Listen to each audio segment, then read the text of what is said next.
ഹരിഹരൻ ഇന്ന് കേരളത്തിൽ ഏതവസ്ഥയിലാണ് നിൽക്കുന്നത്? മുഖം നഷ്ടപ്പെട്ട് നിൽക്കുക. ഹരിഹരനെ പിന്തുണക്കുന്ന കെ രമ ഉൾപ്പെടെയുള്ള UDFിൻ്റെ നേതാക്കന്മാർ ആകെ ഇന്ന് കേരള സമൂഹത്തിൽ ഒറ്റപ്പെട്ടിരിക്കുക, ജാള്യത കൊണ്ടിരിക്കുക. ആരുടെ ആഗ്രഹമായിരിക്കും ഹരിഹരൻ്റെ വീടിന് നേരെ ബോംബെറിയുക എന്നുള്ളത്, അല്ലെങ്കിൽ എന്തെങ്കിലും ഒരു അക്രമം നടക്കുക എന്നുള്ളത്? അവരുടെ ആഗ്രഹമായിരിക്കും. അതുകൊണ്ട് അതിൻ്റെ പിന്നിലൊക്കെ ആരാ എന്നുള്ളത് പോലീസ് കണ്ടെത്തട്ടെ. അപ്പോൾ നമുക്ക് മനസ്സിലാവുമല്ലോ ആരാണ് ഇതിൻ്റെ പിന്നിൽ എന്നുള്ളത്.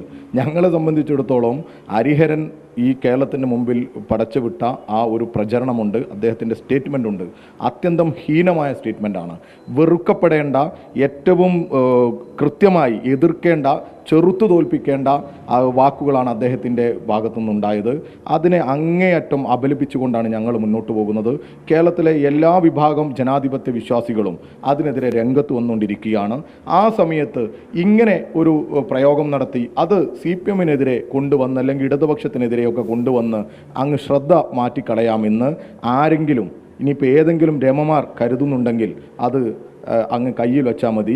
അവർക്കെതിരെയുള്ള ശക്തമായ പ്രതിഷേധ പരിപാടികളുമായി, അവരെ ഈ ജനങ്ങൾക്ക് മുമ്പിൽ തുറന്നു കാട്ടുന്ന പ്രവർത്തനങ്ങളുമായി ഞങ്ങൾ മുന്നോട്ട് പോകും. KK ശൈലജ ടീച്ചറെ പോലെയുള്ള കേരളത്തിൽ ആദരവർഹിക്കുന്ന, കേരളത്തിൽ വലിയ രീതിയിൽ ജനങ്ങൾ വലിയ ബഹുമാനത്തോടു കൂടി കാണുന്ന കേരളത്തിൻ്റെ മുൻ ആരോഗ്യ വകുപ്പ് മന്ത്രിയെ ഏറ്റവും ഹീനമായ പദപ്രയോഗങ്ങളിലൂടെ ആക്ഷേപിച്ച ഹരിഹരനെയും അദ്ദേഹത്തിൻ്റെ രാഷ്ട്രീയത്തെയും ഈ തിരിച്ചറിയും.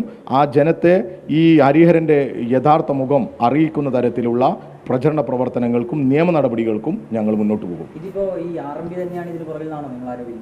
അത് പോലീസ് കണ്ടെത്തട്ടെ. ഇവരുടെ ഒരു അത്യുത്സാഹം കണ്ടിട്ട് അങ്ങനെയാണ് നമുക്ക് തോന്നുന്നത്.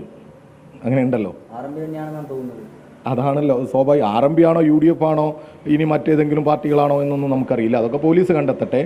ഏതായാലും ഇതിൻ്റെ ഗുണഭോക്താക്കൾ ആരാണ്? ഹരിഹരനും സംഘവും തന്നെയാണ്. ഇങ്ങനെ ഒരു അക്രമം നടന്നാൽ അതും എന്തോ ഒരു പൊട്ടിത്തെറിച്ചു എന്ന്, ആർക്കും ആളപായമോ വേറെ അപകടമോ ഒന്നും ഉണ്ടായിട്ടില്ല. അങ്ങനെ എന്തോ ഒന്ന് പൊട്ടിത്തെറിച്ചു എന്നുള്ള വാർത്തയാണ് ഞാനും കേട്ടത്. എനിക്ക് അറിഞ്ഞുകൂടാ അതിൻ്റെ സത്യാവസ്ഥ. എന്ത് തന്നെയായാലും ഇപ്പോൾ അതിൻ്റെ ഗുണഭോക്താക്കളായിട്ട് അവർ ആഗ്രഹിക്കുന്നു, അവർ പ്രതീക്ഷിക്കുന്നു ആരാണ്? ഈ ഹരിഹരനും സംഘവും തന്നെയാണ്. ഈ ഹീനമായ പദപ്രയോഗത്തിലൂടെ കേരളത്തിൽ കുപ്രസിദ്ധി നേടിയ RMPയും UDFുമാണ്. അപ്പോൾ നമുക്ക് ഊഹിക്കാവുന്നതേ ഉള്ളൂ.